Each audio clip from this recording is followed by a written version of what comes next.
tocar a revisão dos conceitos básicos de eletricidade, né? A importância da eletricidade em nossas vidas é inquestionável. Ela ilumina nossos lares, movimenta nossos eletrodomésticos, permite o funcionamento dos aparelhos e aquece nosso banho. Por outro lado, a eletricidade, quando mal empregada, traz alguns perigos, como choque, às vezes fatais, curto-circuito causador de incêndio. A melhor forma de convivermos em harmonia com ela é conhecendo, tirando maior proveito, desfrutando todo o seu conforto com a máxima segurança.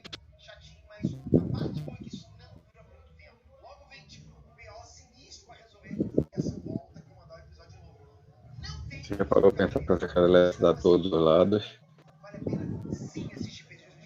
Hoje em dia o pessoal fala que a internet é mais essencial, né? Mas desliga a internet. Até para a internet você precisa da energia, né? Se o poder não funciona.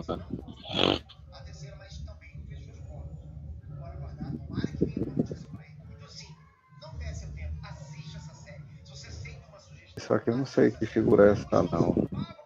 Um ônibus com esses ferros em cima, não sei o que é isso, não. Nunca vi um desse jeito, não.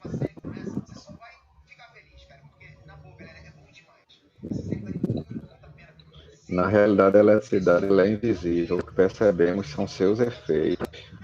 É por isso que é o grande perigo dela, né? Porque como a gente não consegue enxergar, ela pode estar no local, a gente vai enxergar ela e quando vê a gente leva um choque. O que a gente enxerga são os efeitos dela, que é, aí está o exemplo, luz, calor, choque elétrico, um efeito também dela. E esses efeitos são possíveis devido a essas senhoras aí, ó. Corrente elétrica, tensão e potência, que é justamente a dúvida de vocês lá era a potência. Só dando uma realizada aqui, o que seria a tensão? A gente viu na aula passada, essa parte da tensão a gente viu naqueles videozinhos que eu passei, não foi na primeira aula lá, que a gente viu 4 vídeos lá sobre a geração de corrente contínua, depois a geração de corrente alternada. Isso aí tá tranquilo, né? Vocês lembram daquele videozinho que a gente viu na sala, né? E lembrando daquele vídeo ali, a gente olhando essas figuras aí, fica mais fácil a gente entender o que ele está dizendo aí quando a gente assistiu aqueles vídeos. Nos fios tem partículas invisíveis chamadas de elétrons livres que estão em constante movimento de forma desordenada, né?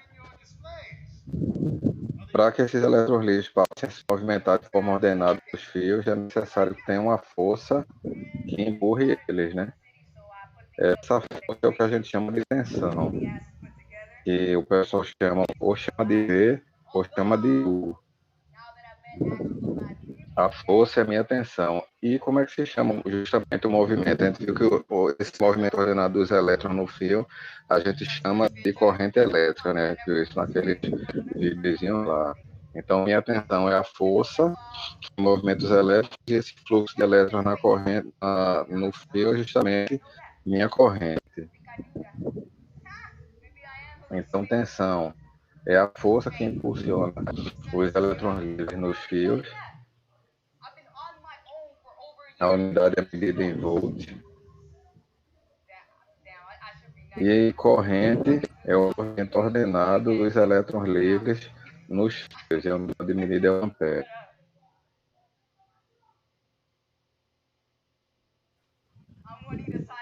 Só para a gente, eu gosto sempre de tocar nesse ponto quando eu falo isso daqui, para vocês não saírem falando errado por aí depois. Porque muita gente fala errado hoje em dia, e eu digo assim, muita gente mesmo da área de engenharia.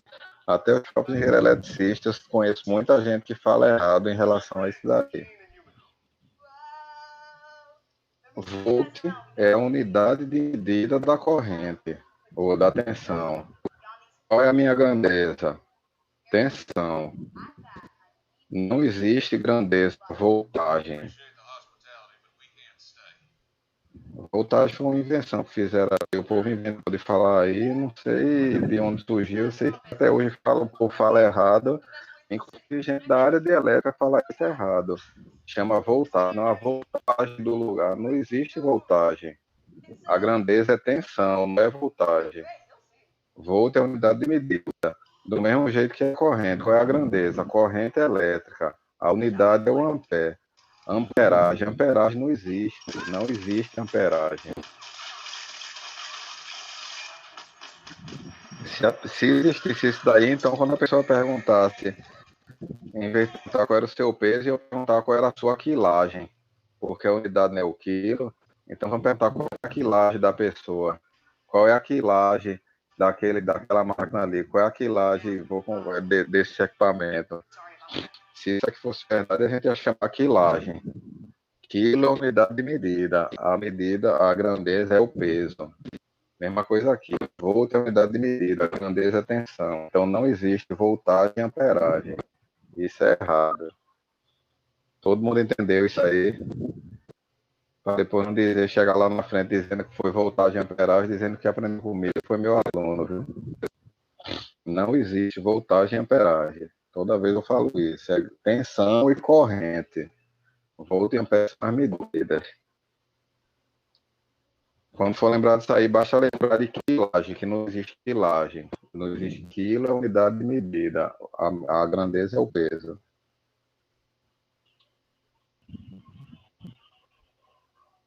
E o que seria a minha potência? Minha potência, para entender potência, vamos observar novamente o desenho, né?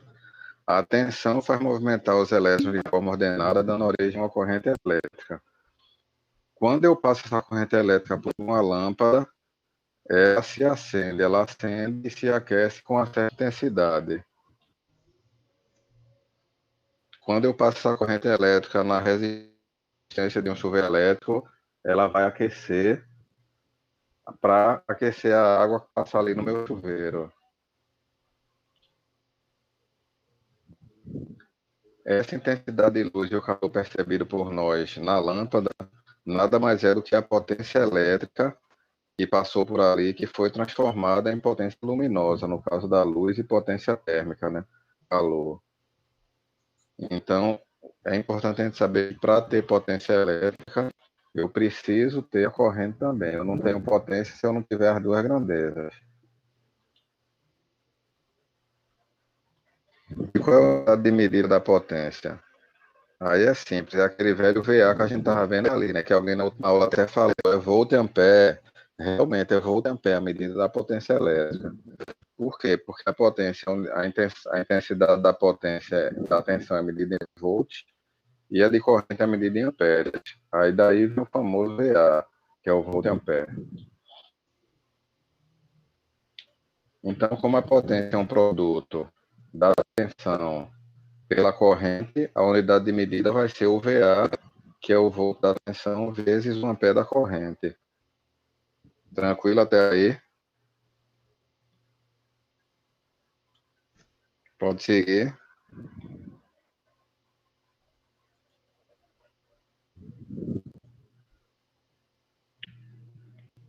Se tiver alguma dúvida, vamos perguntar. A hora é essa.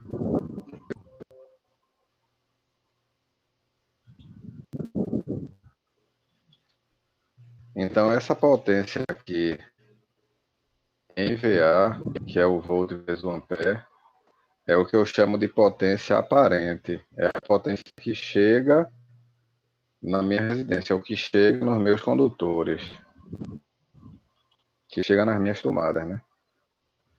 Então, essa potência aparente, que é essa que chega na tomada da gente, ela é composta por duas parcelas.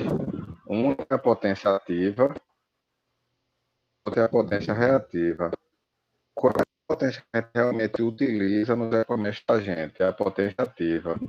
A potência ativa é a parcela efetivamente transformada em potência mecânica nos motores e por exemplo, liquidificador no motor aqui.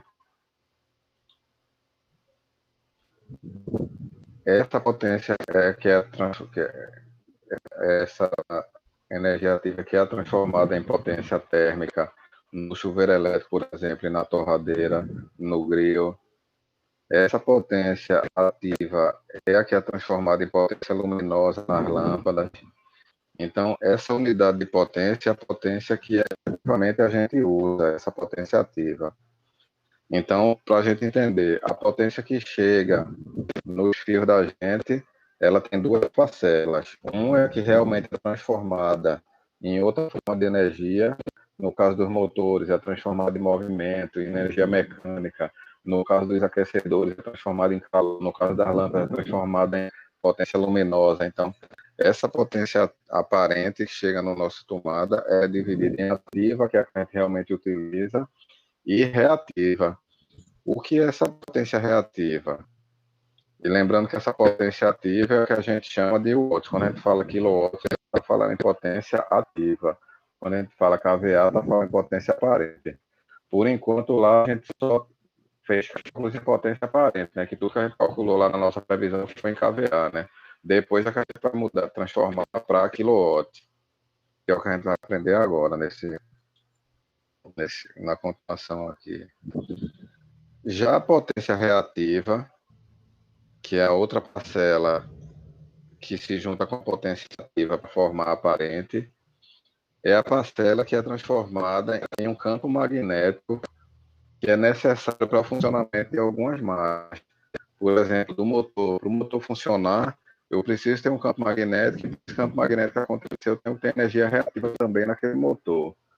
O transformador, para funcionar, a mesma coisa, eu preciso ter também potência reativa naquele motor ali, para ele poder funcionar no transformador.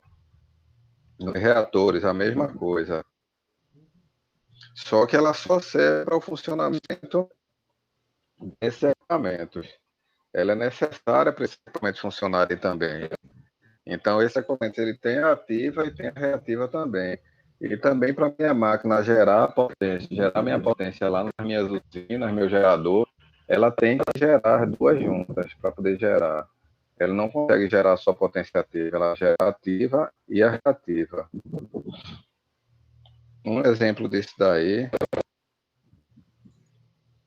Então, a unidade, como a gente viu, da potência ativa em watt, dessa reativa é VAR, que é o volt em ampere reativo. Em projetos de instalação elétrica residencial, os cálculos efetuados não são baseados na potência aparente, que foi o que a gente viu lá, a gente calculou em VA, e na potência ativa. Portanto, é importante conhecer a relação entre elas para que se entenda o que é o fator de potência. Então, eu calculei, todas as minhas cálculos de previsão foi em VA. Só que quando eu fazer meu dimensionamento, minha previsão de minha provável demanda e for ver na minha norma da concessionária lá, e fazer a medição de energia, vai estar tudo medido em quilowatt. Então, eu vou ter que ter uma forma de converter essa potência em kVA, que eu achei em VA, em essa potência aparente em potência ativa, em quilowatt. Por isso, eu preciso conhecer a relação que eu tenho entre essas duas. A relação que eu tenho entre a potência aparente, que chega na minha tomada, e a potência ativa, que é a que eu utilizo. Isso tem a ver com o fator de potência. Então, só para a gente entender a relação entre energia ativa e reativa, esse é um exemplo bem clássico aí, para a gente ver, para a gente comparar, né, as três potências aí. O líquido, nesse caso aí, seria a minha energia ativa, que é o que eu estou utilizando realmente. Eu vou converter energia para as minhas máquinas. Nesse caso aí, o líquido é o que mata realmente a sede. O que seria a espuma? A espuma seria a energia reativa, que é uma característica inerente do produto. Eu só consigo gerar energia se eu gerar também a energia reativa. Eu só consigo gerar ativa se eu gerar reativa também. A mesma coisa aqui. Eu só consigo gerar o líquido, fabricar o líquido se eu fabricar a espuma junto. É inerente do produto. O conteúdo todo do meu copo seria minha potência aparente, que seria a minha energia total, minha energia ativa, minha potência aparente, minha energia aparente, potência aparente. Apesar de estar cheio, quando a gente paga somente pelo líquido, né? Mesma coisa na casa da gente. Ninguém aqui paga energia reativa. A gente só paga pela energia ativa. Já clientes maiores, clientes industriais, clientes comerciais, esses eles pagam também a potência reativa. Por quê? Porque ele precisa ter um limite disso daqui. Porque como essa potência, essa energia reativa, esse kVAR, ele tem que ser gerado junto com o outro, tem algumas máquinas de indústria, algumas máquinas de alguns comércios, principalmente muito equipamento eletrônico, que ele consome muita dessa energia reativa daqui, esse kVAR. Então ele puxa muito kVAR do sistema. Se ele está puxando muito kVAR do sistema, minha geração lá vai ter que gerar mais kVAR para esse cliente. Só que kVAR não se gera sozinho. Para ele gerar kVAR, ele tem que gerar ativa também junto. Então, à medida que ele está gerando mais kVAR, ele está gerando mais quilowatts também. E o que é que vai acontecer com meus condutores? Eu vou ter que ter uma bitola de condutor maior para trazer mais energia para esse cliente. Então, vou ter que superdimensionar os condutores do caminho, né, da geração até esse cliente, por causa dele que está consumindo energia reativa alta. Então, por esse motivo, a ANEEL ela limita um valor de fator de potência que a gente chama, um valor de reativo que ele pode consumir, e limita o fator de potência a 0,92. Acho que algum de vocês já pode ter ouvido falar nisso. Quando o fator de potência dá maior do que 0,92, a empresa tem que pagar uma multa justamente por isso aí, por ele estar onerando o sistema elétrico, está prejudicando o sistema elétrico. E aí o que é que acontece? Uma alternativa que eles fazem para corrigir isso daí é colocar uns bancos de capacitores dentro da própria indústria, onde esse banco de capacitor vai suprir essa energia reativa a mais que ele está precisando e ele não vai precisar puxar da rede. Isso é o que a gente chama de correção do fator de potência. Aqui eu não vou entrar em detalhe não, mas as causas do fator de potência baixo.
Pronto, é um fator de potência. Ativa, sendo a potência ativa uma parcela da potência aparente, pode-se dizer que ela representa uma porcentagem da potência aparente que é transformada em potência mecânica até voluminosa. Está ouvindo agora, Samuel?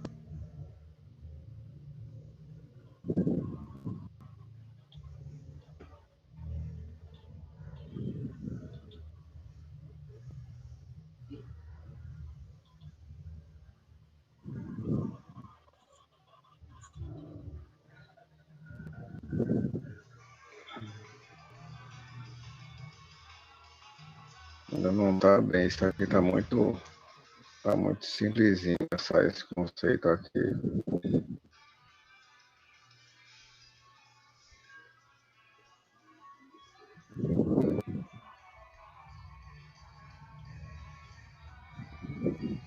Mas o que a gente vai usar é justamente isso daí, que ele vai ser como se fosse um percentual. O fator de potência vai ser como se fosse um percentual da potência que eu vou utilizar, né, para transformar em quilowatt. Então, por exemplo, se eu tenho uma potência de iluminação aparente de 660 VA, a norma permite, a própria 5410 ela diz que para iluminação eu vou considerar o fator de potência 1. E para tomada de luz geral eu vou considerar o fator de potência 0,8.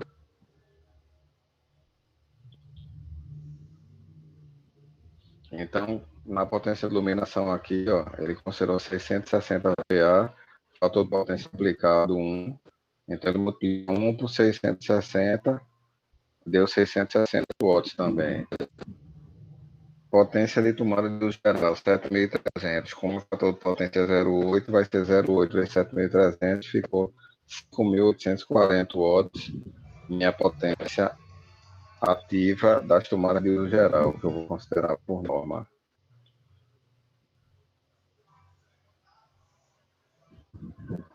Pronto, acho que aqui já deu. Esse slide aqui já deu.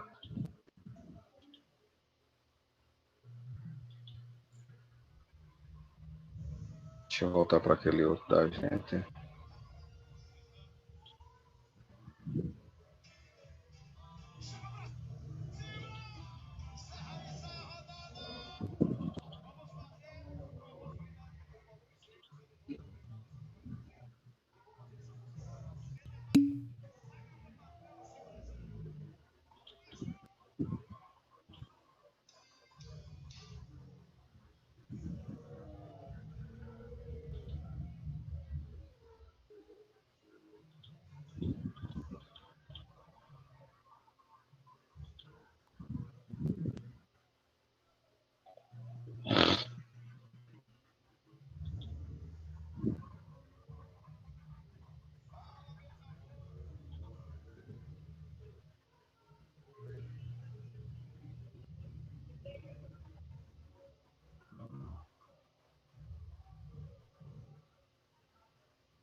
Deixa eu procurar aqui a figura do fator do triângulo das potências para mostrar para vocês.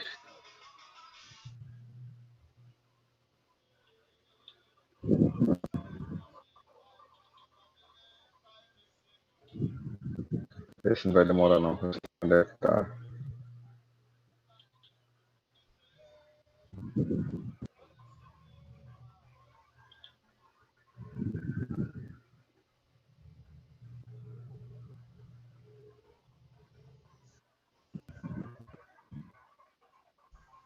A barba tá grande.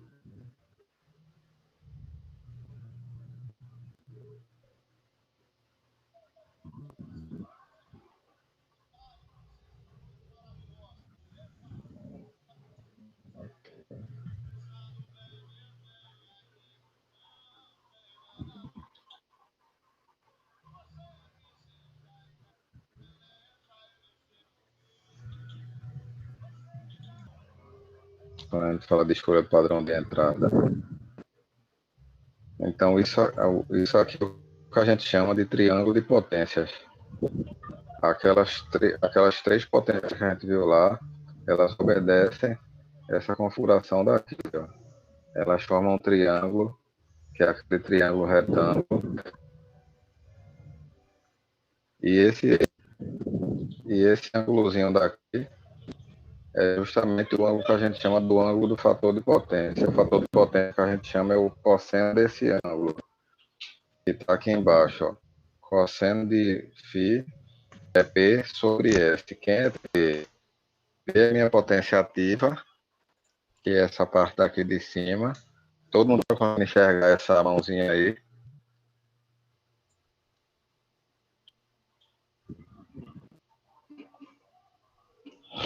Então, meu cosseno de φ, que é o que eu chamo de fator de potência, eles estavam falando ali de fator de potência, né, de percentual. Então, esse meu fator de potência aqui vai ser...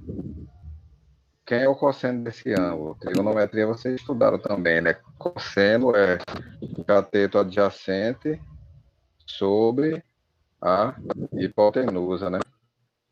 Então, o cosseno do ângulo ali vai ser P sobre S. Então, quem vai ser o meu P, que é o que eu estou querendo achar? O P não é a potência ativa que eu estou querendo achar. Meu P vai ser o S vezes o cosseno de φ, vezes o fator de potência. Então, minha potência ativa é igual a minha potência aparente vezes o meu fator de potência. É por isso que ele colocou ali aquele vezes 1 e vezes 0,8. Entenderam? Tá tranquilo isso aí. Daqui a pouco a gente volta para aqui de novo, porque esse slide estava mais na frente.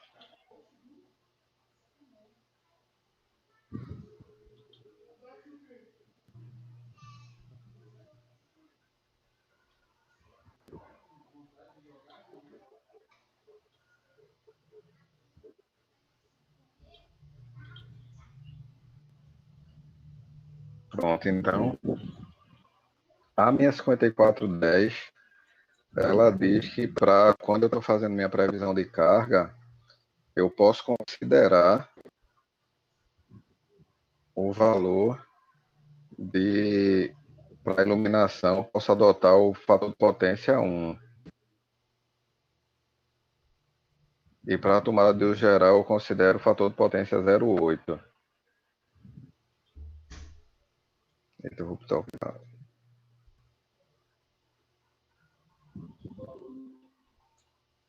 Então, para iluminação, eu considero o fator de potência 1 e para tomada de uso geral, eu considero o fator de potência 0,8. Aí vocês vão perguntar, e tomada de uso específica, eu considero que fator de potência? Nenhum. Tomada de uso específico, você vai usar o valor que tiver lá da potência do equipamento. Não tem como se eu tivesse considerado. A potência já em quilô. A potência do equipamento ela já vem em watts na tomada de uso específico. Que você já vai ter a potência do equipamento, né? Quando a gente lembra que o específico a gente vai considerar a potência do próprio equipamento, a potência do equipamento ele já vem em quilowatts.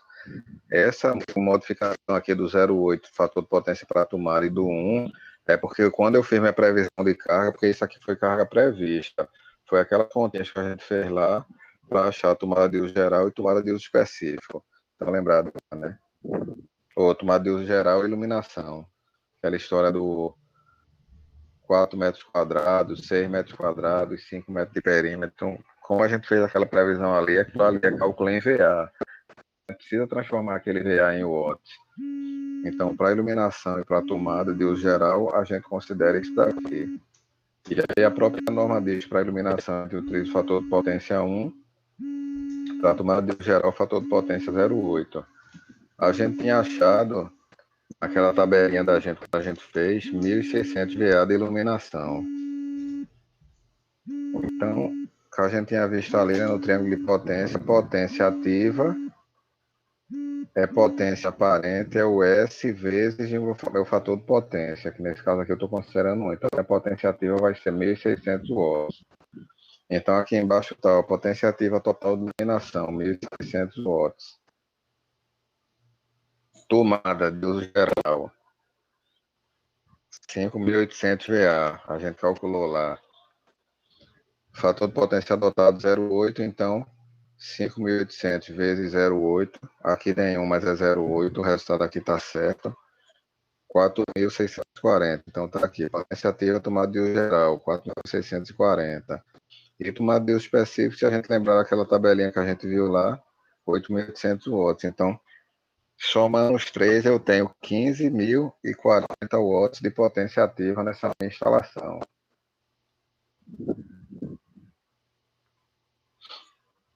Para essa concessão... Ou é o diesel? Professor, quando a gente for dimensionar os circuitos mais na frente, a gente vai usar aquela regra de 30%, 50% de uso da carga instalada, para não ficar os fios muito grandes, muito grossos. A gente não vai usar essa regra de 30%, porque isso aí é regra de que o povo convencionou, inventou, que é vou para 30%, vou para 20%, a gente vai usar as regras que a gente vai aprender agora aqui nessa aula de hoje. Ah, ok. Que a gente vai aprender justamente isso, como é que a gente calcula algumas metodologias aqui para a gente calcular a provável demanda, que vai dar justamente isso, vai dar 70%, 60%, vai dar mais ou menos. Não vai ser esses números batidos aí que o pessoal chuta, vai ser um número em cima de umas metodologias que a gente vai calcular aqui, a gente vai ver que vai ser abaixo do que é, inclusive essa que a gente está começando a fazer agora é uma metodologia dessa concessionária aí que eu estou fazendo o estudo dela aqui. Depois a gente vai ter 3 mais gerais, entendeu? Ok. A gente vai fazer isso aí mesmo. Justamente porque, como eu falei no começo, se a gente fosse considerar, nesse exemplo aqui mesmo, a gente vai ver que se a gente fosse considerar por esse 15.040 aí, a gente vai dimensionar tudo maior do que precisa. Entendeu? Ok. O intuito da aula da gente hoje é justamente isso aí, aprender as metodologias para a gente não precisar fazer isso. Para a gente não precisar desses chutes aí da galera, bota 20%, bota 30%.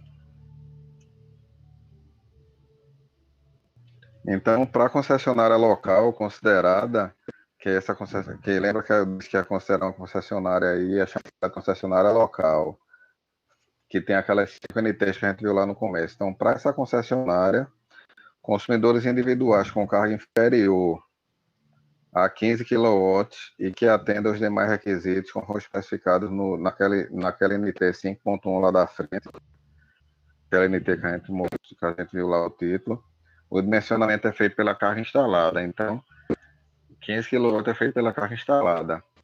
Nesse exemplo, quando ele olhou lá, o fornecimento para 15 kW deu 15,040 aí, ele arredondou para os 15 mesmo, ele considerou o fornecimento a 3 fios, sendo a entrada de serviço dimensionada pelas faixas B ou C1,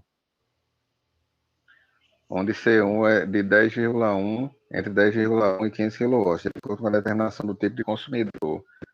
No caso da faixa B, 3 fios, 2 fases e um neutro, disjuntor geral de 60, ramal de entrada. Isso aqui, não fiquem achando nada de onde surgiu isso. Isso aí é daquela norma lá da concessionária lá, aquela norma técnica da concessionária está dizendo que para 15 kW, foi o que a gente calculou agora, esse são 3 fios, 2 fases e um neutro, disjuntor geral de 60, ramal de entrada. Então, segundo essa NT lá, 5.1 da concessionária lá, o dimensionamento da entrada de serviço com a carga instalada superior a 15 deve ser feito pela demanda provável da edificação, cujo valor pode ser igual ou inferior à sua carga instalada. Então, até 15 kW, ele já considera direto com o disjuntor geral de 60, com ramal de entrada 16, eletroduto 32 ou aço 25. Isso aí já é consideração da própria norma lá da concessionária. Até 15 kW é isso. Passou de 15, o da gente passou uma laminha, mas passou, deu 15,040. Como é que eu vou fazer quando passa de 15? Aí ele tem uma metodologia aí nessa NT 5.1 para a gente calcular a provável demanda da edificação, que quando a gente calcular essa provável demanda, o valor tanto pode ser continuar o mesmo que a gente achou, como pode cair.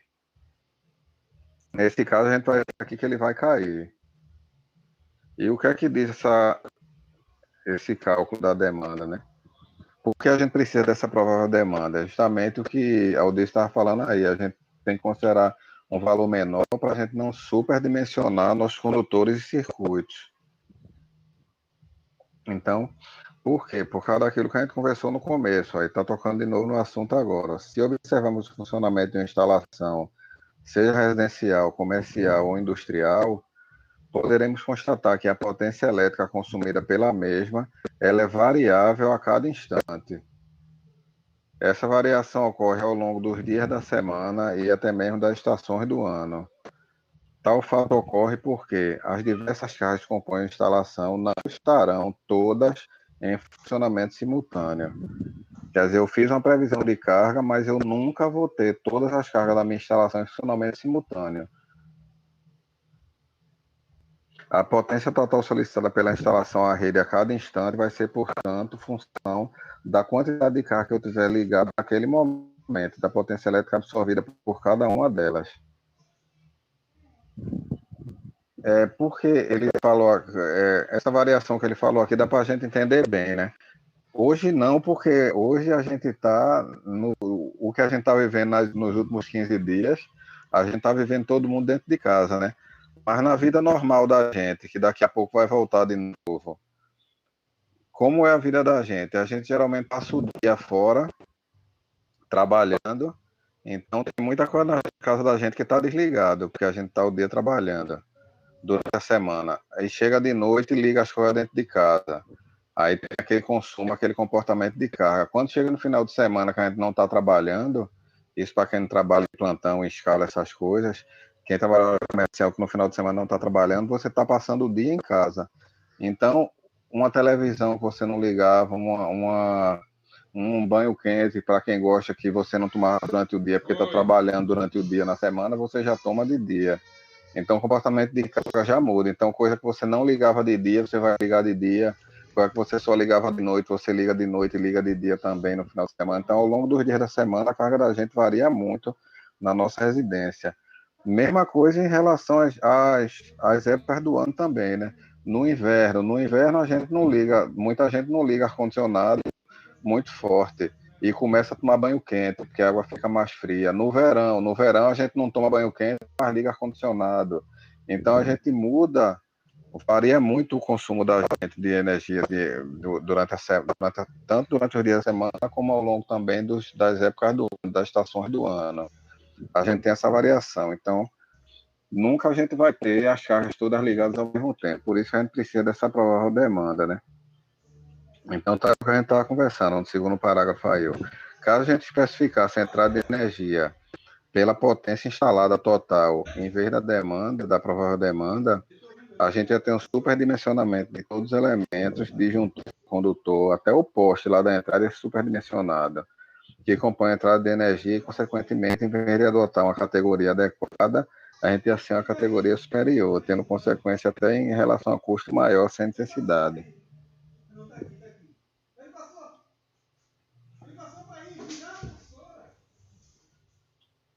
Então, o cálculo dessa provável demanda ele é um método estatístico, né, e suas tabelas foram elaboradas em função de estudos e experiência do projetista. A demanda é um método estatístico, não pode ter seu valor considerado como único e verdadeiro. É por isso que a gente chama provável demanda. Mesmo quando a gente calcula a provável demanda, aquela provável demanda ali que a gente calcula, é possível que ela nunca chegue naquele valor. Que ela fique sempre numa variação e passe, seja menor, seja maior, seja menor, e nunca chegue naquele valor exato. Por isso que a gente sempre chama de provável demanda. Aí está mostrando a curva de carga diária de uma instalação, por exemplo, de um consumidor residencial. Ó. Ele está aí mostrando a variação de carga dele ao longo do dia, né? Das 24 horas do dia. Para a gente ver como é bem variável. Então, continuando naquele exemplo lá, o que essa concessionária disse nessa NT5 dela que a gente podia usar de metodologia para calcular a provável demanda para os consumidores, onde calcularam a carga instalada maior do que 15 kW, foi o nosso caso, que a gente viu lá que tinha 15.040, né, watts, 15,04 kW, maior que 15.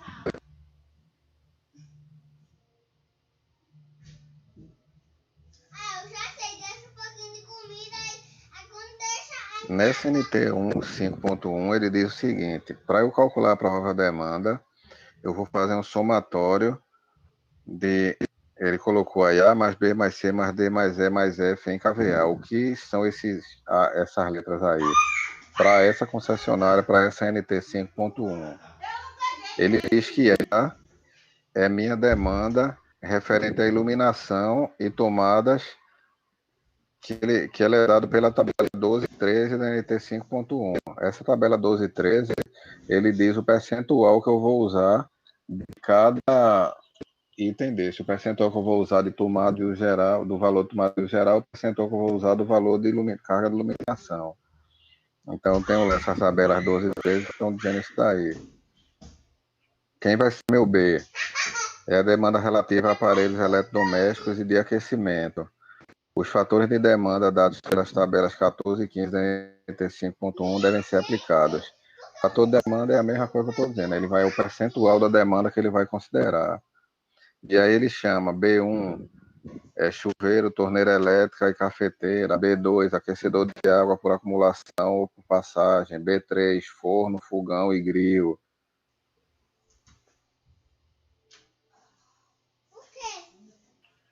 B4, máquina de lavar e secar roupas, máquina de lavar louça, ferro elétrico, B5, demais aparelhos, TV, conjunção, etc. Então, ele divide quais são os tipos de equipamento que vão considerar nesses Bs aí. Para aparelho de ar-condicionado, o que é que ele diz nessa NT5? Para os 5 primeiros aparelhos, eu vou considerar 100% da potência deles. Para os demais, eu vou considerar 86% da potência deles. No caso de ter condicionador de ar central, tem que utilizar 100% porque ele está ligado ou desligado, né? Se for uma central. O que seria o D? Demanda de motor, caso tenha motor, né? E o E, máquina de solda, caso tenha máquina de solda também transformador. Ele diz, a gente vai considerar 100% da potência do maior aparelho, 70% do segundo maior, 40% do terceiro, 30% dos demais. E o F, esse caso tenha, caso seja um comércio, uma clínica, aparelho de raio-x, é 100% da potência do maior e 10% dos demais. Então essa normazinha, ela diz o percentual que eu uso para cada um desses. Primeiro ele diz o que é cada carga, o que é que eu considero como no A, o que é que eu considero no B, o que é que eu considero no C. E aí para cada um desses, ele dá o percentual para a gente utilizar desse daí. E aí ele me deu também o que for, a minha carga de cada equipamento desse, né? Ele me deu aqui, ó, eu tenho nessa residência aqui 15 lâmpadas incandescentes de 60 watts, então tenho 900 watts de potência de iluminação aqui. Depois tenho mais 5 de 100, eu tenho mais 500. Aquecedor de água de 80 litros, eu tenho 2, cada um 1.500 watts, eu tenho 3.000 watts. Então ele me deu a carga de cada equipamento desse, ele já me deu a potência, ó. Freezer vertical, geladeira, TV a cores, ferro de passar, condicionado janela de 8.500 BTUs, máquina, tudo. Então, somando tudo isso aqui, dessa carga que ele me deu, esse quadro de carga que ele me deu dessa residência, eu vou ter 16.600 watts de potência. Então, pela norma lá, deveria ter um fornecimento a 4 fios. E aí, o dimensionamento eu vou fazer agora pela demanda provável. Como é a demanda provável? Como é que eu vou calcular a demanda provável ali? Justamente considerando esses aqui, A, B, C, separando aqueles equipamentos aqui no A, B, C, D e E, e considerando os percentuais que eu tenho lá na NT 5.1. Que quando eu faço isso, minha demanda de iluminação 1,4 kW, né? Se a gente for olhar aqui minha demanda de iluminação, ó, 900 mais 500 dá 1.400 watts, então 1,4 kW. Então ele fala ó, na NT 5.1, quando eu tenho 1,4 kW, eu vou considerar 81% da carga instalada. Então vou considerar 81% desse 1,4, vou ter 1,13 kVA, que eu vou considerar de demanda de iluminação. Então vou considerar 81%. Ar-condicionado, se a gente voltar aqui, ele tem... São 2 ar-condicionados, né? 2.600 watts. 2,6 kW. Para ar-condicionado, ele falou que para os 5 primeiros é 100% da carga instalada. Então tá aqui, ó. 100% da carga instalada, 2,6 kW ou 3,1 kVA. Aparelho de aquecimento, aí B2, B4, B5. Ele fala que para B2 é 0,92, que são os aquecedores de água, então ele pegou a potência dos aquecedores de água. Tá aqui 3.000 watts, ó, aquecedor de água. E multiplicou por 0,92, que ele disse que o B2 é 0,92. Para máquina de lavar, secar e ferro elétrico, ele considera 0,76 kVA. 0,76% é como é o fator de demanda. Então, aqui está 0,92, mas é porque foi repetido, mas se você fizer a conta, 5,32 é justamente 76% disso daqui. Então, a gente vê, essa NT, para esse tipo de carga, iluminação ele considerou 81%, ar-condicionado 100%, aquecedor de água 92%, aparelho máquina de lavar, secar e ferro elétrico considerou 76% e por aí vai. Demais eletrodomésticos ele considera 54%, então tenho aqui 2.600 watts. Se a gente for somar os demais equipamentos lá, então tem 1,40 kVA. E aí eu tenho B2, B4, B5, depois eu vou somar meus três Bs aqui, né? Para chegar no B total, né? Eu tenho B2, B4 e B5, só tenho carga desses três tipos. Então, para achar meu B, meu A, eu já tenho meu valor aqui. Meu B, eu vou somar o valor dos três que eu achei para achar ele. Meu C, eu já tenho o valor aqui que é ar-condicionado. D, E e F eu não tenho para esse caso, porque eu não tenho motor, eu não tenho máquina de solda, eu não tenho raio-x, então eu não vou ter D, E e F para esse caso dessa residência. Então, meu B aqui, somei os três, deu 9,48 kVA. Então, minha demanda provável aqui vai ser meu A, que foi 1,13, B, 9,48 e C, 3,1. Então, com os percentuais que ele considerou, de acordo com essa norma técnica lá, NT 5.1, a minha provável demanda aqui deu 13,71 kVA. O que antes estava em 16.600 kW. Vejam como caiu aí com as considerações que ele fez, os percentuais, né? Então a entrada de serviço deve ser dimensionada pela faixa D1, que é menor do que 15 kVA. Se a gente fosse considerar a carga inicial, a gente ia fazer pela faixa maior do que 15 kVA, que ia dar o fornecimento a 4 fios.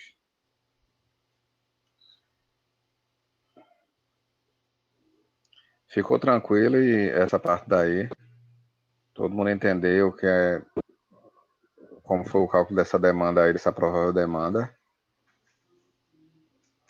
A hora é essa, viu? A prova tá vindo aí.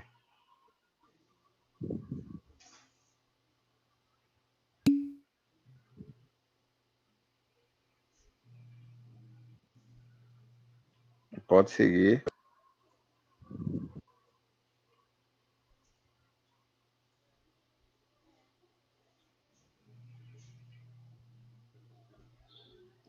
Então agora a gente vai ver algumas metodologias que foram criadas por algumas entidades aí da área de energia, né, da área de eletricidade, para fazer o cálculo justamente dessa provável demanda das residências, né, de residência, mas na frente a gente vai ver de edifício também. Então, a primeira metodologia que a gente vai ver é a metodologia do COBREI, que é o Comitê Brasileiro de Eletricidade, Eletrônica, Iluminação e Telecomunicações.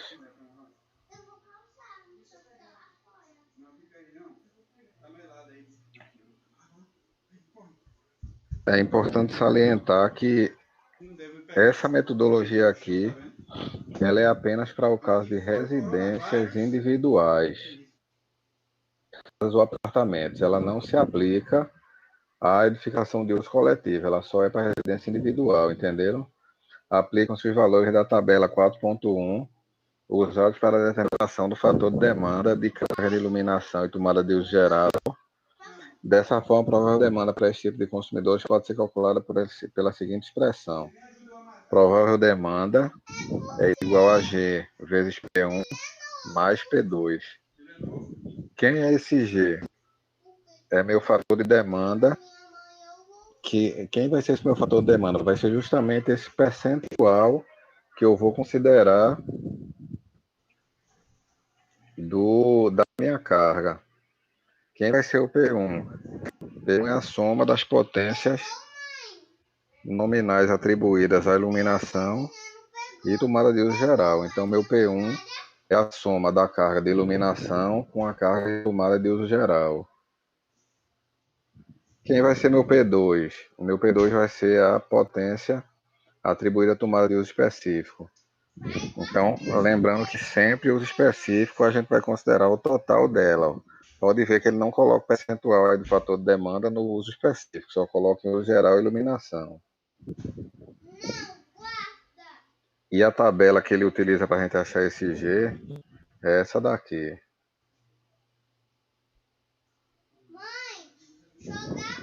Que essa tabela aí é do próprio dessa metodologia aí do COBEI, né? Fatores de demanda de potência de alimentação de residência individual, casa e apartamento, fonte CT64 do COBEI. Bata uma foto disso daí, que daqui a pouco vai ter o exercício que a gente vai precisar disso daí. Então ele diz, até 1 kW eu considero 88%.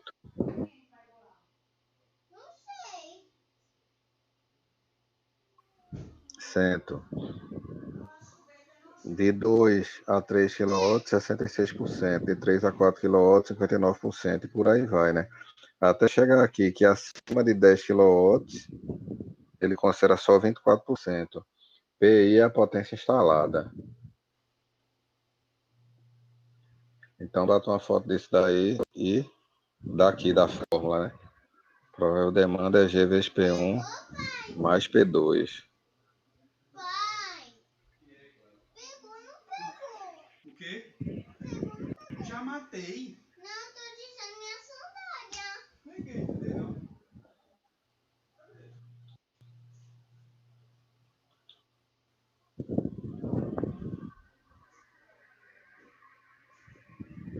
Então, aqui um exemplozinho desse daí. Vamos fazer um exemplo aqui, né? Já, um exemplo já pronto aí para vocês, para a gente não perder tempo. Tomemos como análise um apartamento que tem as seguintes cargas instaladas. Eu calculei a carga de iluminação do apartamento para 2.800 VA.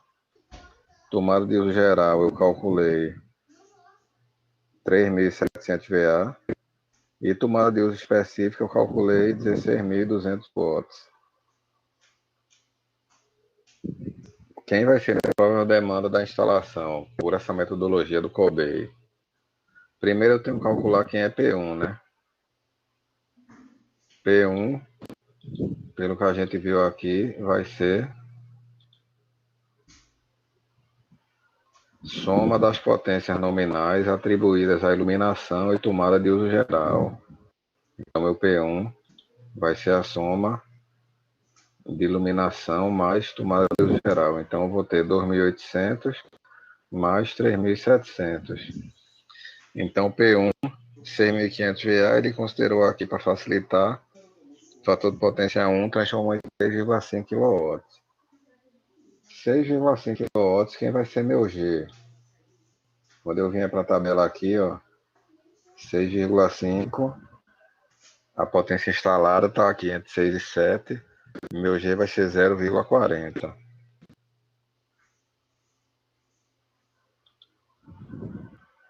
Então, meu G é 0,40. Tomada de uso específico, 16,2 kW. Então, quem vai ser a prova de demanda dessa instalação? G vezes P1 mais P2.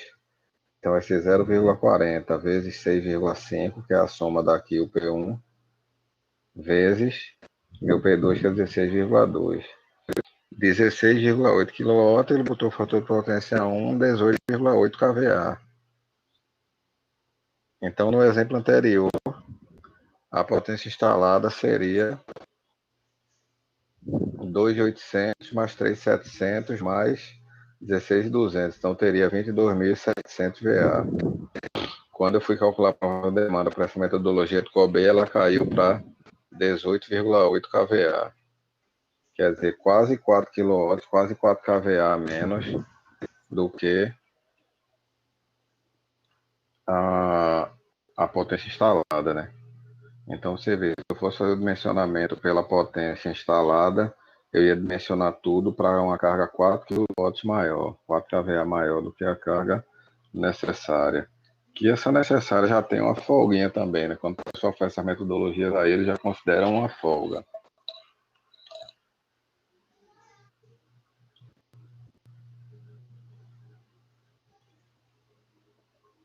Aqui é aquele que eu tinha mostrado a vocês já, né? A questão dos triângulos de potência.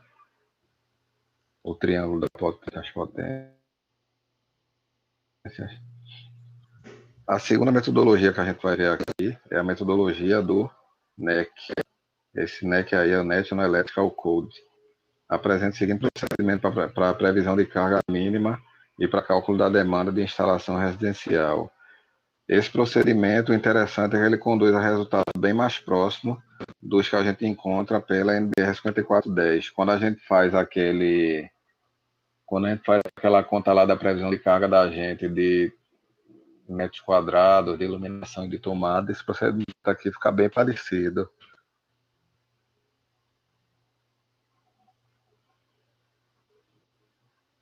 E o que é que ele diz para a gente fazer a previsão de carga para a instalação residencial? Primeiro, ele diz que potência de iluminação e tomada de uso geral, excluindo cozinha, copa, área de serviço, a gente vai considerar 3 watts por pé ao quadrado. Só que isso aqui é uma unidade americana, que é usada nos Estados Unidos, esses pés. Mudando para a nossa unidade de medida, ele considera 32,2 watts por metro quadrado para a carga de iluminação e tomada de uso geral. Então, quando eu vou pegar numa residência, eu vejo qual é a minha área lá, e aí eu pego, multiplico a minha área por 32,2 watts por cada metro quadrado, e aí eu vou ter minha previsão de carga de iluminação e tomada de uso geral, que não seja de cozinha, copa e área de serviço. Aí o quanto ele considera para essas daí agora?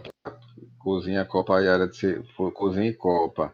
Para cozinha e copa ele considera 3.000 watts, é um valor fixo que ele considera, que se a gente for olhar direitinho, é um valor mais do que suficiente para aqueles cálculos que a gente faz lá, né? Porque qual é aquele cálculo que a gente faz lá de tomada? Para a potência de tomada, quando a gente faz aquela previsão. A gente faz a previsão que para a cozinha e área de para cozinha e copa, a gente considera que as 3 primeiras tomadas para cozinha, copa e área de serviço, né? A gente considera que as 3 primeiras tomadas vão ser de 600 VA e a partir daí pode ser de 100 VA, né? Então, se a gente for olhar isso daí, eu estou considerando aqui uma cozinha com, no mínimo, 5 tomadas de 600 VA, que é muito mais do que suficiente, né? Ou então 4 tomadas de 600 VA numa cozinha, 4 vezes 6, 24, e mais 6 de 100, eu tenho sobra demais aí, né? Tá até super dimensionado esses 3.000 watts aí, mas a gente vê que é muito suficiente esses 3.000 watts aí que ele considera para a cozinha. Tomada de uso geral da cozinha e da área de serviço. Para tomada de uso geral da área de serviço, a mesma coisa, ele considera um valor fixo de 1.500, que da mesma forma é mais do que suficiente. Por quê?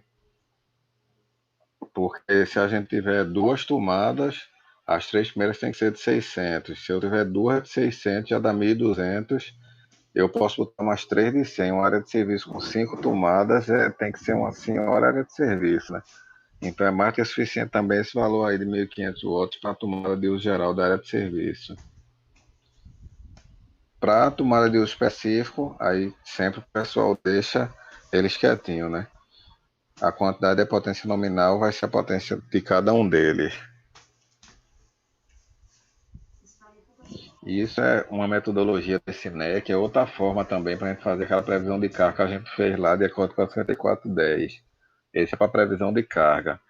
E com o que é que esse NEC tem de metodologia para a gente fazer a previsão da provável demanda da gente, aquela história do percentual lá. O que é que faz? Ele considera que para iluminação e tomada de uso geral, os primeiros 3 kW eu considero 100%. De 3.001, aqui está 120.000, mas eu acho que não é 120.000, é muito, eu acho que são 12.000. 12.000 watts, ele considera 35%. E acima de 12.000 watts, ele considera 25%. O que tiver de carga aí. Deixa eu colocar o computador aqui para carregar.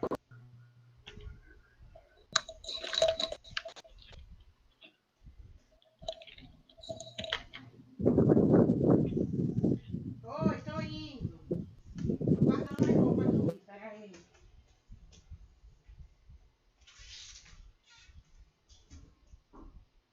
Olha isso, tem uma dança pro clube.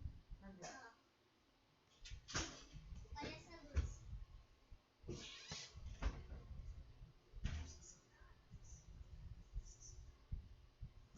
Eita, que dança linda. Isso é o quê?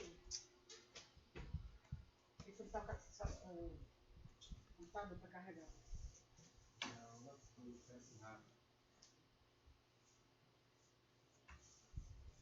Está tudo molhado. Tudo mesmo?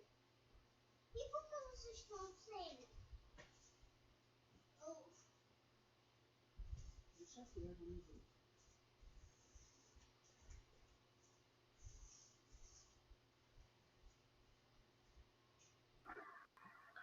Voltei. Todo mundo entendeu isso aqui? Essa questão dessa metodologia dele aqui. Tá tranquilo até aqui? Depois só vai piorar um pouquinho.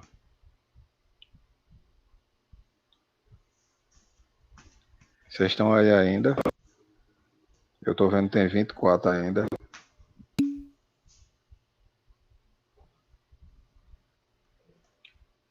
Até agora tá entendido. Pronto, então é isso. Então, para os 3 primeiros, 100%. Os 3 kW ou menos. Depois 3.001 watts até 12.000, 35%, 25%.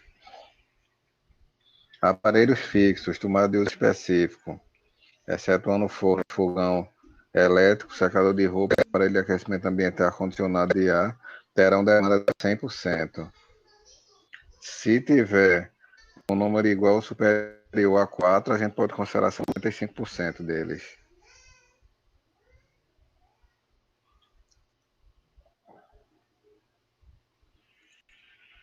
Agora vai entrar a parte mais pesada.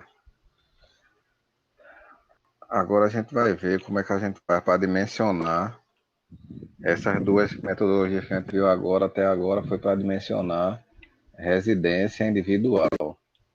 Agora a gente vai aprender a dimensionar a residência de uso coletivo e dimensionar a questão do transformador do condomínio. Então agora vamos aprender a calcular a demanda total de um edifício de uso coletivo. Então, para a gente começar a contextualizar, diversas concessionárias de energia apresentam procedimentos específicos para o cálculo das demandas de instalações elétricas prediais situadas em suas áreas de fornecimento. Então, como eu tinha falado a vocês, cada concessionária ela tem uma forma diferente de fazer isso, né? Ela tem uma norma diferente, ela tem uma forma diferente de calcular essas prováveis demandas. Vários autores também apresentam procedimentos diferenciados para cálculo da demanda de instalação de serviço de edifício residencial, área de escritório, loja, etc. Na falta de informação mais precisa que possa conduzir a um critério específico para cada caso, o projetista pode adotar, dentre os diversos critérios existentes, aquele critério de cálculo de demanda que, conforme seu julgamento, mais se aproxime da situação em estudo. É importante que a adoção de um método para o cálculo de demanda esteja em consonância com a realidade da região e com os regulamentos e normas das concessionárias locais. Os profissionais projetistas de instalação elétrica devem estar atentos para esse fato, pois o cálculo da demanda resultará do dimensionamento da entrada de serviço, sobretudo transformador e proteção geral, que são equipamentos caros, né? Transformador e disjuntor geral, disjuntor de alta. O cálculo da demanda de um edifício de uso coletivo é um processo de aproximação e, como tal, tem suas limitações, visto que é baseado em probabilidades e estatísticas locais, regionais e nacionais. Em consequência, entendemos que a terminologia provável demanda máxima é a mais adequada. Existirão, portanto, várias demandas. O fundamental é que os componentes da entrada de serviço sejam corretamente dimensionados para suportar a provável demanda máxima. Então, para edifício, eu vou ter aquela mesma condição. Eu não vou ter 100% das cargas ligadas ao mesmo tempo, em hipótese alguma. Então, também vou usar a metodologia para considerar um percentual dessas cargas.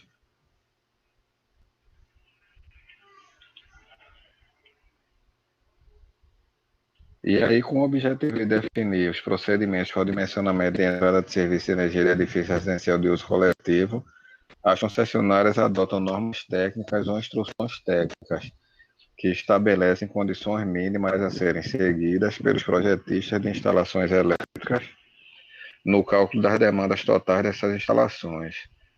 Tais critérios são aplicáveis no âmbito de cada concessionária e, portanto, são diferenciados de uma para outra, né? Podendo conduzir a resultados diferentes.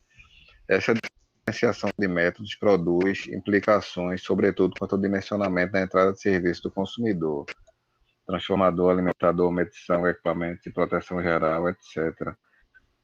E quando da previsão de reserva de carga, né, de expansão da demanda do sistema elétrico da concessionária.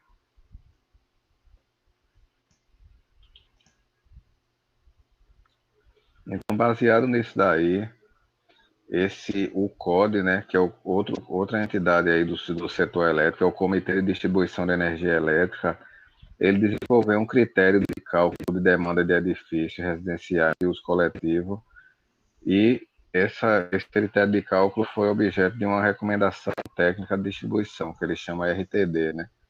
Foi a RTD 027, que foi de 8 de 3 de 1990, e até hoje ela ainda é usada. A gente vai ver agora mais na frente com detalhes por que ela ainda é usada até hoje. A confiança que a gente pode ter nesse método, né? O que é que foi usado como base para esse método. Várias concessionárias já adotaram esse critério, porém com pequenas diferenciações. Entre elas citamos a Copel, né, que é do Paraná, através do uso coletivo, a CEMIG, a Eletropaulo. Então, várias concessionárias já utilizam essa recomendação, né, técnica.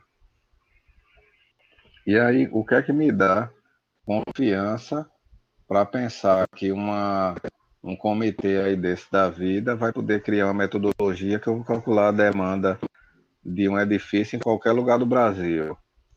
É justamente o que a gente vai ver agora, é o que eles usaram como base para isso.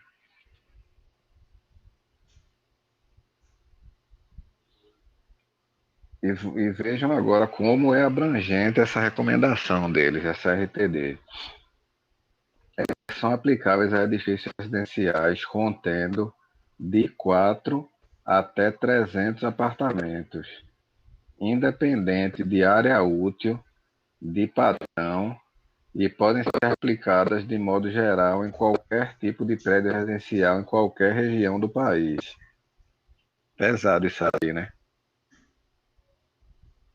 Para a gente garantir um negócio desse, tem que ter uma base muito forte. A gente vai ver que eles têm mesmo. O que é que eles fizeram? Eles começaram a criar metodologias de cálculo de demandas prováveis até chegar nessa que a gente vai ver, vai aprender hoje, né? Então eles começaram a desenvolver.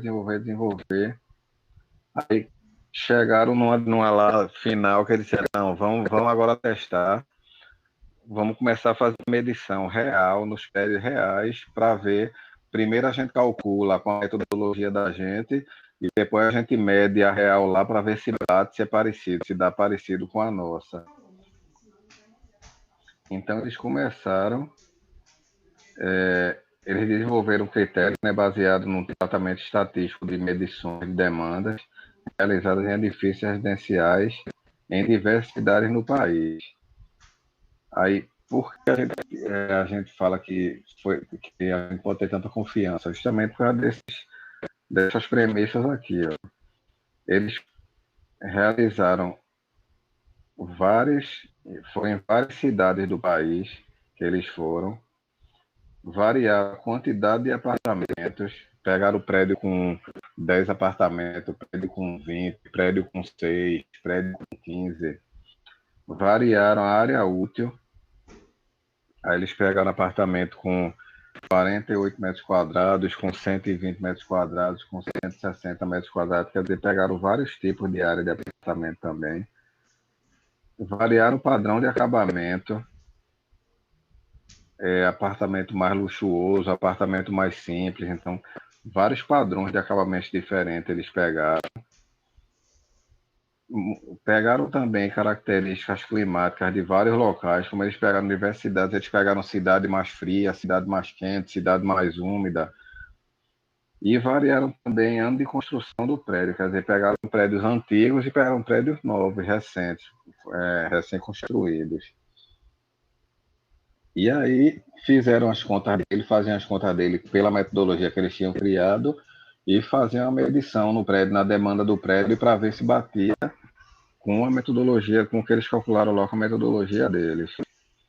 Então, as medições, outra coisa que dá confiança na gente é que eles foram efetuados por aparelho registrador eletrônico e eletromecânico, quer dizer, eles pegaram tanto esses medidores novos eletrônicos, como pegaram o medidor de energia antigo também eletromecânico, quer dizer, vocês estão vendo que eles varreram todas as possibilidades de medir todos os tipos de prédio, de tamanho, de tudo, e os dois tipos de possibilidade de medição que a gente pode ter, eletrônico ou eletromecânico. E aí o tempo de integração, eles usaram o tempo de integração de 15 minutos, que é o tempo de integração das concessionárias, né? E foram realizadas medições contínuas semanais, de forma a permitir o levantamento da curva de carga diária e semanal desses apartamentos em diferentes épocas do ano. Então, eles fizeram a curva de carga deles para justamente saber qual foi a demanda máxima que eles acharam naquele período ali, né? Naquela semana, naqueles dias. E viram que bateu justamente com o que eles tinham calculado com a metodologia deles. Outra coisa que a gente garante também é que as medições, eles não só colocaram uma medição no medidor de energia principal, eles realizaram as medições em 4 pontos diferentes do apartamento, do prédio. Primeiro, eles pegaram o apartamento de maior consumo nos 12 meses. Por quê? Porque aí no final eles pegaram esse apartamento de maior consumo 12 meses, multiplicar pela quantidade de apartamento, para ter como se fosse uma estimativa da demanda máxima que eles tiveram lá durante o período dos 12 meses. Fizeram a medição nesse apartamento de maior consumo, fizeram outra no centro de medição correspondente ao apartamento medido. Vocês sabem que o medidor do apartamento fica no centro de medição lá embaixo, no prédio, e aí do lado do medidor, do centro de medição, que o medidor está lá embaixo. Ele vem, sobe pela prumada, né, pelo shaft, e alimenta o apartamento lá em cima, né? Então, a medição fica lá embaixo, mas eles colocaram um medidor lá no apartamento, lá em cima, e colocaram outro medidor lá embaixo, próximo ao medidor do apartamento, a medição correspondente ao apartamento. Colocaram outra medição no condomínio, no medidor do condomínio, e colocaram outra medição na entrada geral do edifício, na entrada de energia geral. Então, o tratamento estatístico, desde a definição da amostra, coleta de dados, exclusão de amostra não confiável, quer dizer, se tem uma amostra que está muito fora do padrão, isso aí vocês estudaram em estatística, isso daí, aí essa amostra ela é excluída da minha estatística. Determinação do critério de regressão, permitiu o desenvolvimento de um modelo confiável que conduziu a valores de provável demanda significativamente próximos dos valores reais de demanda medidos.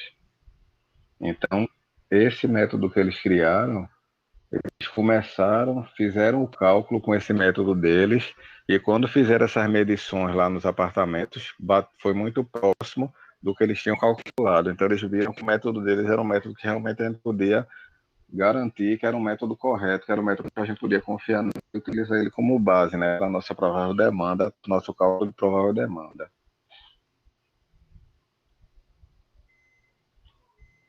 E aí, como é esse método? O que é que esse método faz? Ele calcula a demanda total do edifício dessas duas formas. Dessa forma aí, né? Ele diz que a demanda total do edifício vai ser determinada pela aplicação de um fator de segurança Aí entra naquela história que o Aldir falou lá dos 20%, 30%, 40%. Nesse caso aí, eles estão considerando 20% a mais. É por isso que eles multiplicam aí por 1,20. Ó. Então, a demanda do edifício total vai ser 1,20 vezes a demanda dos apartamentos mais a demanda do condomínio. Quem vai ser essa demanda dos apartamentos? E quem vai ser essa demanda do condomínio? Eles criaram algumas tabelas, eram 2 tabelas, 3 tabelas, que aí eu vou passar essa tabela para vocês também no e-mail. Quando terminar, eu passo, não sei se eu já passei para o e-mail, acho que eu não passei para o e-mail de Aldígio, acho que eu passei as apresentações. Quando eu passar essa aula para o e-mail dele, eu já passo junto com as 3 tabelas também. Tem elas aqui na apresentação, mas como elas são grandes, eu só coloquei um pedaço aqui, só para a gente entender.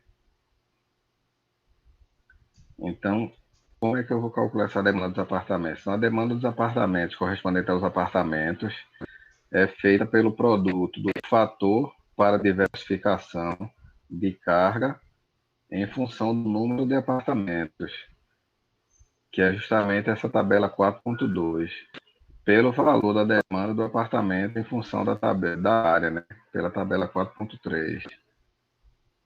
Então, eu vou pegar meu fator de diversificação de carga, que é como se fosse meu fator de demanda, na tabela 4.2, e vou pegar a minha tabela 4.3, a demanda do apartamento. Então, eu pego o fator de diversificação, justamente aquela história de não estar ligado, eu não vou ter 100% dos apartamentos ao mesmo tempo. Então, ele diz, quando você tem um apartamento, você considera 100%. Quando você tem 2, considera tantos por cento. Quando tem 3, considera tantos por cento. Quer dizer, vai diminuindo o percentual à medida que vai aumentando a quantidade de apartamentos. Então, ele tem 2 tabelas. Ele tem uma tabela que diz qual o percentual para certa quantidade de apartamentos, e ele tem outra tabela que diz, meu prédio vai ser apartamentos de 60 metros quadrados. Então, ele diz lá, ele já fez estimativa lá, um apartamento de 60 metros quadrados, qual é a estimativa de demanda dele, daquele apartamento dali. Então, você vai pegar essa estimativa da demanda do apartamento e multiplicar por esse fator, que é a quantidade de apartamentos, que é em função da quantidade de apartamentos que eu vou ter naquele prédio. Então, aqui está. Isso aqui é como ele calcula para toda a cidade, não é importante para a gente, não. Aqui é mostrando o seguinte, que lá na tabela lá dele, na tabela 4.3, nessa tabela que ele diz que tem o valor da demanda em função da área, ela só vai até 400 metros quadrados, que já é, para a gente achar um apartamento maior do que esse, já é um apartamento desse tamanho, já é uma casa, quanto mais o maior do que esse. Mas caso tenha algum local que tenha um apartamento maior do que 400 metros quadrados, ele deu a fórmula, é uma fórmula até simples, para a gente calcular quanto é a demanda do apartamento em função da área. Onde meu X aí vai ser o meu valor da área, que vai ser um valor maior do que 400, né, porque até 400 tem na tabela, e meu Y vai ser justamente qual vai ser minha demanda em função dessa área.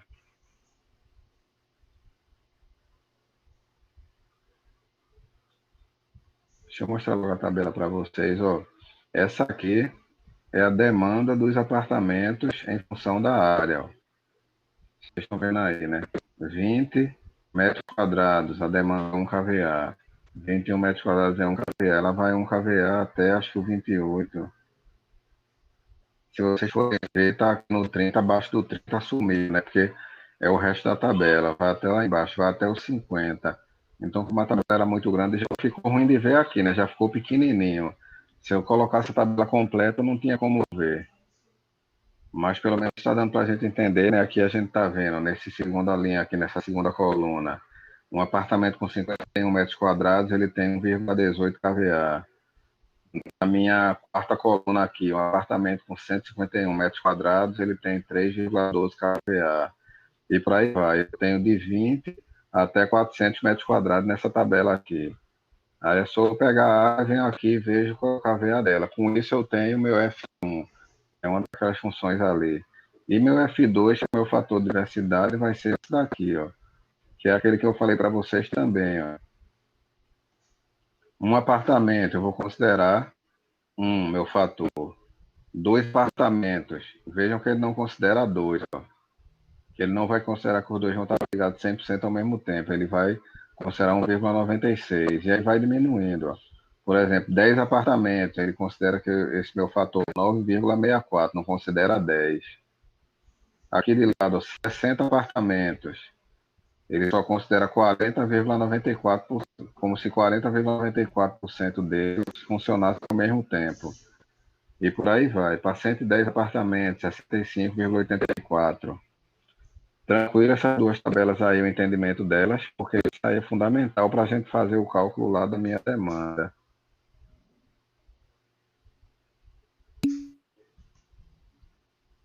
Bem intuitivo, né? Simples, é só ver quantidade de apartamento, acho meu fator de diversidade, com a área do apartamento, eu acho minha demanda, multiplico os dois, com isso aí eu tenho aquele meu demanda dos apartamentos aqui, ó. Quando eu multiplico aqueles dois, eu vou ter justamente isso aqui, minha demanda dos apartamentos, que é o F1 vezes F2.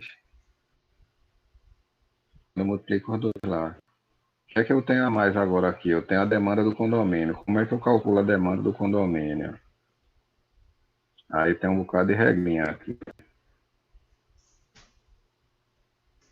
Primeiro eu vou descobrir quem é a carga de iluminação desse meu condomínio, qual é a carga de tomada desse meu condomínio e qual é a carga de motores desse meu condomínio. Para iluminação, eu vou considerar, para os 10 primeiros quilowatts de iluminação, eu considero 100%. Para o restante, eu considero 25%. Só vocês entenderem, se eu tiver, por exemplo, 16 quilowatts de potência de iluminação no meu condomínio, os 10 eu vou considerar 100% e os 6 eu considero 25%. Se eu tiver 20 quilowatts no meu condomínio de iluminação, os 10 eu considero 100% e os outros 10 eu considero 25%. Tá entendido aí?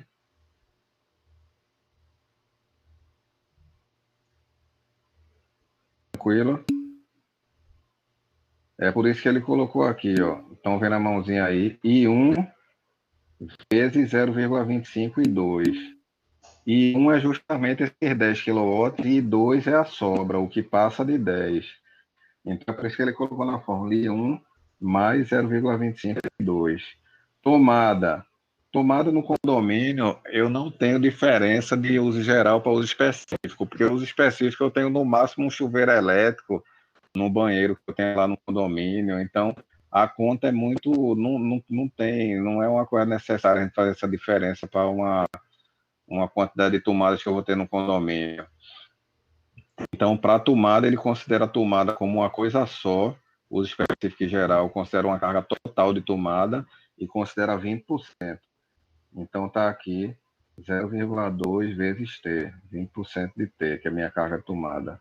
E motor, o que é que eu faço com o motor? O motor, ele vai me dar uma tabela também, que é essa outra tabela daqui, onde ele vai me dizer, eu tenho, lembro que eu falei para vocês quando a gente vai fazer em edifício, a parte de bomba de incêndio, bomba de recalque, bomba da piscina, essas coisas a gente vai pegar com o fornecedor do equipamento, é ele que vai me dar qual é a potência. Então, quando eu chegar no condomínio, é ele que vai me dizer que eu vou ter duas bombas de recalque, eu vou ter duas bombas de incêndio de 15 CV, eu vou ter duas bombas de recalque de 10 CV, eu vou ter uma bomba para um motor para um portão do apartamento, vou ter um motorzinho de meio CV, um motor de 1 CV. Então, eu vou pegar essa quantidade de motor que ele vai me dizer em CV. Ele vai dizer quanto é. Elevador, eu vou ter 4 motores de 15 CV por elevador, por exemplo. Então, essa tabela aqui ela já vai dizer quanto vai ser a carga para isso daí. Vou dar um exemplo. Se eu tiver 4 motores de 15 CV, eu venho aqui, ó. Estão vendo a mãozinha aí, né? Eu venho aqui de lado, CV 15. 4 motores. Aqui é 1, 2, 3, 4. Estão vendo a mãozinha aí? A mãozinha está apontando para 38,29. Quer dizer, 4 motores de 15 CV, a tabela já está me dizendo que o valor da potência total deles vai ser 38,29 kVA. Eu vou entender também essa tabelinha. Se eu tiver 2 motores de 1 CV, aí eu venho aqui, ó, 1 CV aqui de lado, aí 2 motores, 1, 2. Então, a potência de 2 motores de 1 CV, a tabela está me dizendo que são 2,28. Essa tabela ela já está me considerando um percentual de utilização, fator de diversidade. Então, quando eu jogar isso daí nessa minha fórmula aqui, eu vou jogar o valor total. Eu vou considerar fator de diversidade, porque ali já está considerando. Então, o que é que eu faço no condomínio? Iluminação, eu pego os 10 primeiros quilowatts, 100%. O que passa, 25%. Tomada, 20%. E motor, vou para a tabelinha lá, vejo quantos tem, vejo a potência e somo. 15 se eu somar o que eu tinha falado para vocês ali, 15 motores, 4 motores de 15 CV para elevador, 38,94, mais 2 motores de 1 CV para piscina, 2,98. Esse meu M vai ser a soma dessas potências aí, de todos os motores. Então, vou somar aquilo dali e colocar aqui. Depois que eu substituir aqui os valores, eu tenho o valor da demanda do condomínio. Eu tenho meu valor da demanda do condomínio e já tendo calculado também pela outra tabela meu valor da demanda dos apartamentos, eu venho aqui e acho minha demanda do edifício. Jogo as duas aqui e calculo minha demanda do edifício.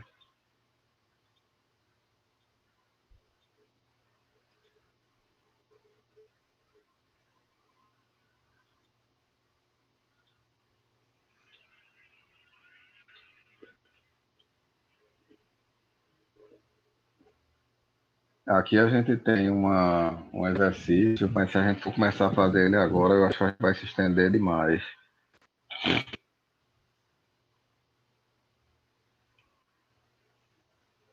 Então, acho melhor a gente deixar para fazer esse exercício na próxima aula. Tenho 2 exercícios aqui para a gente fazer 2 exemplos disso daí, para calcular a demanda desses 2 edifícios aí. O que é que vocês acham?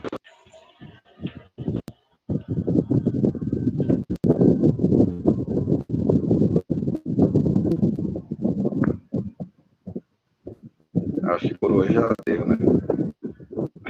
Até porque tem que ser com detalhe, a questão é grande. Isso. Aí eu mando para o slide e mando as tabelas para vocês. Vocês já irem dando uma estudada também nisso. Na próxima aula a gente conversa sobre isso daí, já começa aqui.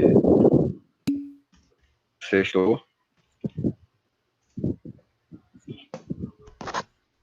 Pronto. Lembrando, semana que vem vai ter Semana Santa, né? Todo mundo aí, feriadão, todo mundo em casa, de boa, né? Tranquilo. A gente aproveita para ficar em casa para Semana Santa, né? Todo mundo esperando feriadão. Vamos embora que tem protesto mesmo.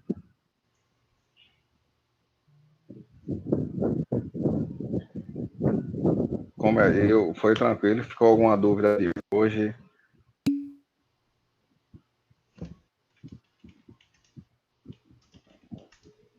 Vamos dar os feedbackzinhos da aula aí. Ficou tranquilo? Foi...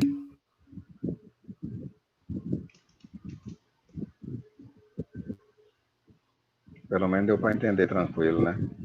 Eu acho que não teve para gerar muita dúvida, não.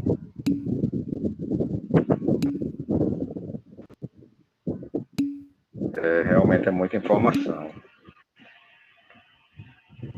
Só quando a gente tiver uns 3 exercícios desses que a gente lembra, que a gente vai começar a aprender. Em relação à prova, o que é que eu falei na aula passada? Eu falei aquela história que ia ser 10 questões, tinha que mandar 20 questões, né, que vocês iam escolher lá. Mas eu estou vendo uma luz no fim do túnel, eu estou achando que a gente vai poder colocar, fazer um trabalho. Aí eu passo uma lista de exercícios para vocês entregarem. Amanhã eu converso com o André. Basta botar 2 questões dessa aqui, que já é um final de semana todinho para a pessoa fazer.